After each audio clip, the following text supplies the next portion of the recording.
All right, it is Friday night, and I have to get this off my chest. Do you remember this guy? Then Deputy Defense Secretary Paul Wolfowitz, seen here in filmmaker Michael Moore's 2004 documentary Fahrenheit 9/11. Mr. Wolfowitz here, primping himself for the TV cameras.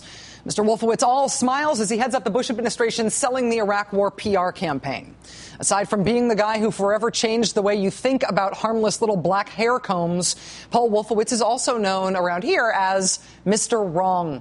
Not wrong as in the opposite of Mr. Right, but wrong as in wrong. Wrong about everything. The more important the task in the lead-up and execution of the Bush administration's wars, the more likely Paul Wolfowitz was wrong about it. Here, for example, was Paul Wolfowitz addressing the American public 2 months into the war in Afghanistan.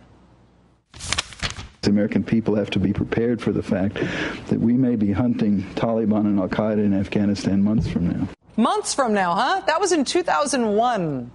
Paul Wolfowitz wrong there by more than 100 months and counting. That, of course, did not stop him from making bold proclamations like this one about the Bush administration's next big war and next big Paul Wolfowitz idea in Iraq.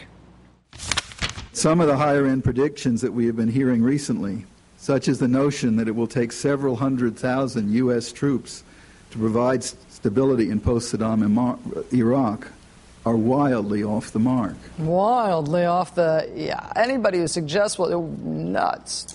Wrong. A month before the invasion of Iraq, Paul Wolfowitz predicted, and I quote, Iraqis are 23 million of the most educated people in the Arab world who are going to welcome us as liberators. Wrong again. According to Mr. Wolfowitz, the cost of the Iraq war was going to be picked up by the Iraqi people themselves.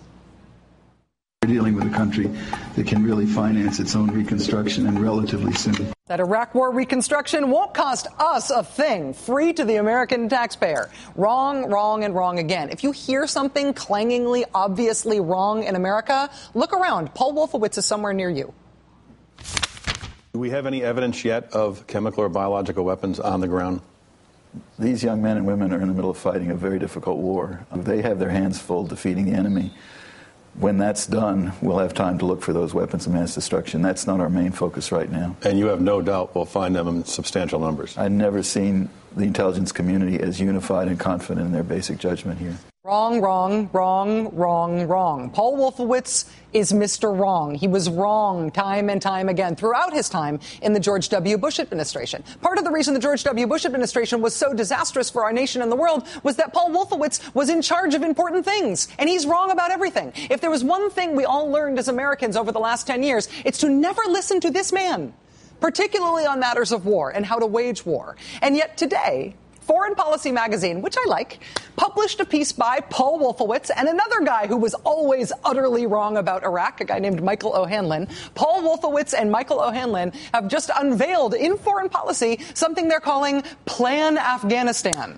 I realize this is not the most important thing in the world, that guys like Paul Wolfowitz still writes articles about U.S. wars, but please, Jesus, can there be some accountability in American politics? Can there be a penalty for being wrong about the biggest things in the world to be wrong about? If you were an architect of the Iraq war, you don't ever get to talk about what is a good idea when it comes to war ever again. Deal?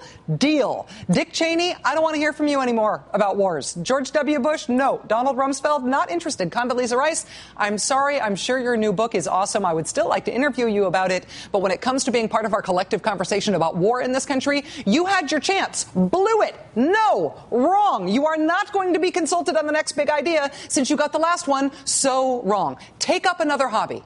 Try to convince us to listen to your big ideas on some other subject. Take up macrame. Confess before the cleric of your choosing. Buy stock in little black combs and lick them and make a fortune. But war advice? No. Seriously, Foreign Policy magazine? You went looking for a plan for Afghanistan, and for that plan, you went looking to Paul Wolfowitz? The answer is no. No. No. 10 years of hell? No.